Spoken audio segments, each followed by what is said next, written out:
Hello fellow knife addicts, and welcome back to another video by DailyBlades. Today in this video we're going to be talking about the full-size CRKT Jettison, the 6130 model. We're going to talk just a little bit on some of the manufacturer specifications, what I think of the knife, and then also go over the mods that I did to this specific one, just to kind of show it off and have you guys give me your feedback on what you think of how it looks and stuff. So you get your typical green CRKT box. You can see 6130 Jettison, product of China. In the box there was a sleeve and some paperwork, more of a brochure for CRKT's product line, and that was pretty much it. There's the knife. I'll go ahead and just give you a couple of close-up shots for those of you that are maybe just coming to see what it looks like as far as the modifications go. Definitely looks different from most Jettisons I've seen out there. And I know I'm missing a screw. I was polishing the hardware and it went flying, and I haven't dug through the hardware to find a replacement or try and locate the one. So that is the knife. Go ahead and knock out some of the specs real quick. You're looking at an overall length of 7 3/4 inches. You're looking at a blade length of 3 1/4 inches. Does have a nice sharpening choil. It is a Warncliffe style blade, hollow ground, with this nice swedge on top. Really, really nicely executed swedge. I think it looks great up there. The position of it's just perfect. Really adds to the look of and shape of the knife. The handles are stainless steel. They were stone washed. Obviously they're different now. The weight is coming in at I think it was 4.5 ounces, if I remember correctly. So a little bit on the heavier side, but honestly you're getting stainless handles. Yeah, there's aluminum backspacer, but stainless handles, stainless hardware, stainless pivot, 8CR13 MOV blade steel. So it's going to have a little bit of weight, and honestly it's not too bad for 4.5 ounces with a knife with a 3+ inch blade. And the blade steel is 8CR13 MOV, as I just said, which has obviously very good corrosion resistant properties. While it may not have the best edge retention of blade steel in the industry, it's more than adequate for day-to-day use, and it's very easy to resharpen. So a lot of people tend to knock the CR steels, but there's a purpose for them, and in my opinion, I really like to look at it as it's an inexpensive blade steel that allows these manufacturers to collaborate with custom knife makers and help produce something to get their blade shapes and designs out to the masses. And like I said, it is more than adequate for day-to-day use. I typically, in a normal roll situation, could go a couple of weeks before having to freshen up the edge on it. Now, if you cut down a lot of cardboard boxes on a daily basis or something like that, then yeah, you might want to pick something with a better steel, or you're going to be sharpening it, every couple of days. Anyway, the handle thickness is coming in at 0.42. Blade stock is 0.16. So it's a fairly stout blade stock, but yet the knife has a very slender and slim profile to it. It is right hand tip up carry only, and it does have a fairly deep carry pocket clip. And it is a frame lock. It rides on, I believe they're Delrin washers, but either way, it's a plastic or polymer washer that rides on, and it is fairly smooth. I mean, I've never really had a problem with plastic washers. As they break in, they get smoother and smoother and smoother. You can almost make a liar out of me. Free drop this knife. Not really, but for being on washers and not bearings, it is pretty smooth. The lockup on this knife, there is no lateral or vertical blade play whatsoever. Extremely solid lockup. And part of that is it does have, it locks up positive every single time. It's, it's more than 50% though. Just slightly, but it is. But I don't really have an issue with that on this price range of a knife, and it tends to give it, like I said, that solid lockup. There's no vertical play at all whatsoever. Right hand tip up carry only, yep, we already said that.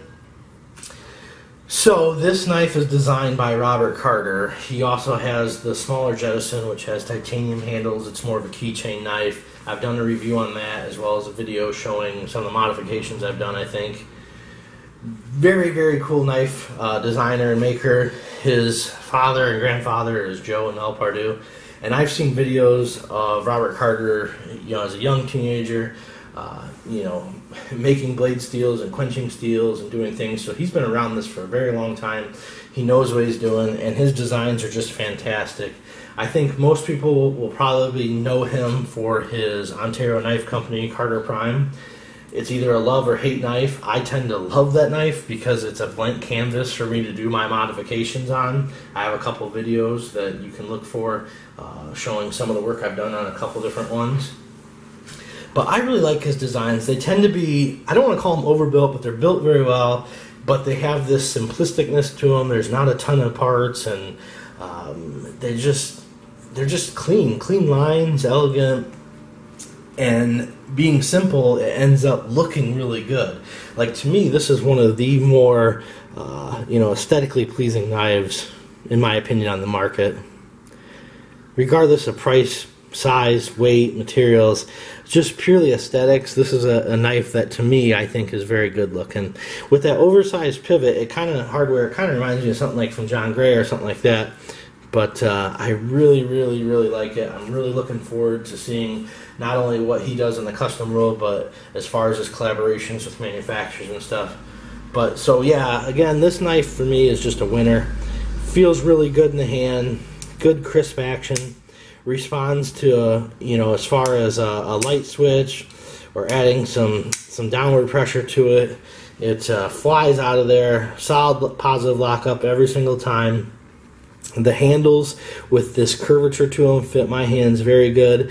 This finger does rest slightly on that point, but it's a well-rounded point, so I don't really notice any hot spots or anything. It just feels really good in the hand. Pocket clip doesn't dig in or bite me or anything like that.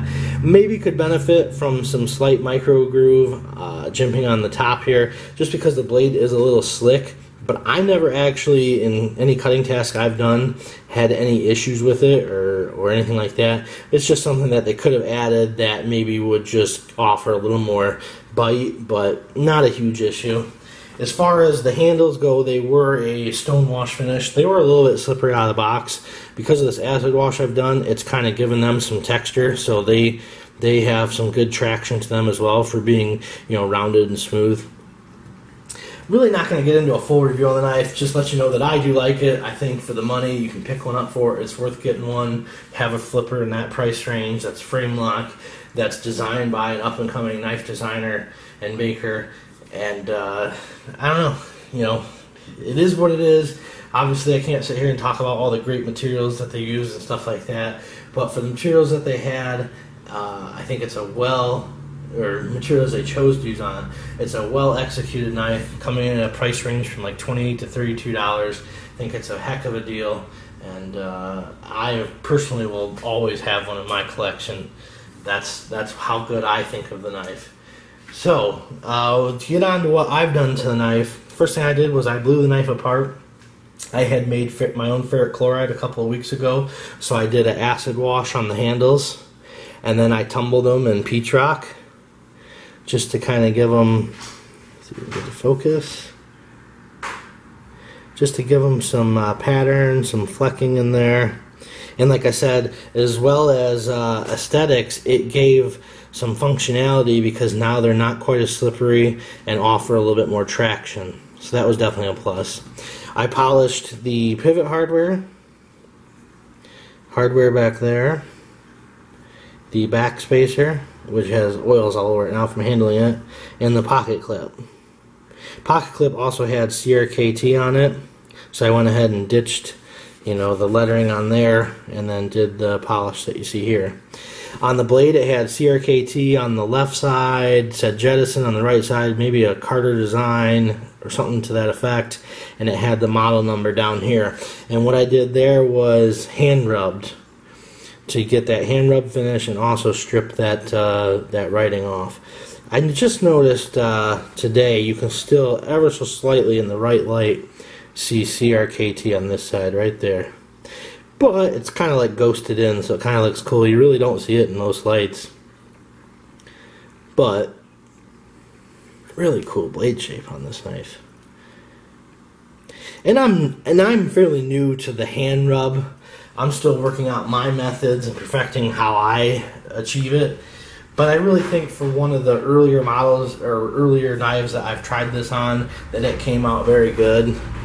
I mean, I should only get better the more I do it, so. But yeah, so that's pretty much it.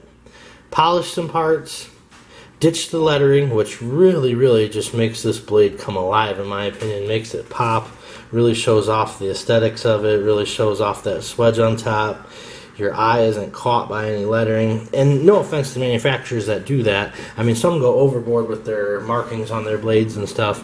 But for me, it just looks so much better when you don't have it on there. So that's why I like to take it off of the majority of my knives.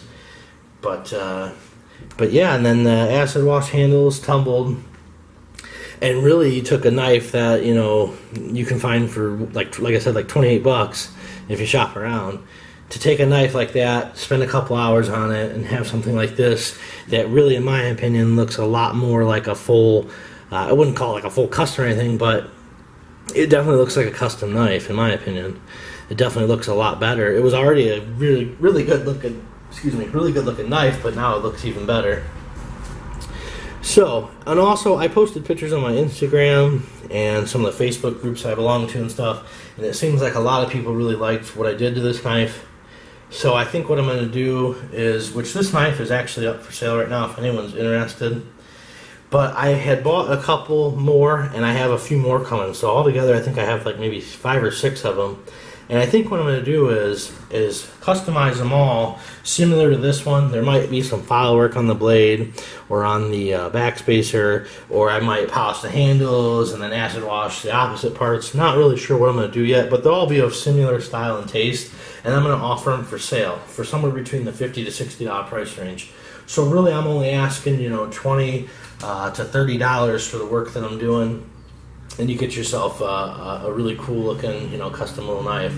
So if that interests you, go ahead and message me, get a hold of me, see if I have any available, or if you already have one that you'd like to send to me to have me do some work to it, go right ahead and get a hold of me and see if we can work something out. Right now I do have a few knives I'm doing for myself as well as some customers' projects, but typically my turnaround time is within a week. So, and you know, this is just something I do on the side. I'm not claiming to be any expert or that I'm going to be doing this for a living or anything like that. It's just something that I have fun doing, and I know people tend to really like most of the things that I do, or at least it seems that way. So, again, if you see any of my videos or any other knives that you'd like to maybe have me take a look at, see if there's something I can do to it, feel free to contact me. And as always, guys, I hope you have a great day and enjoyed watching the video. Thanks and take care.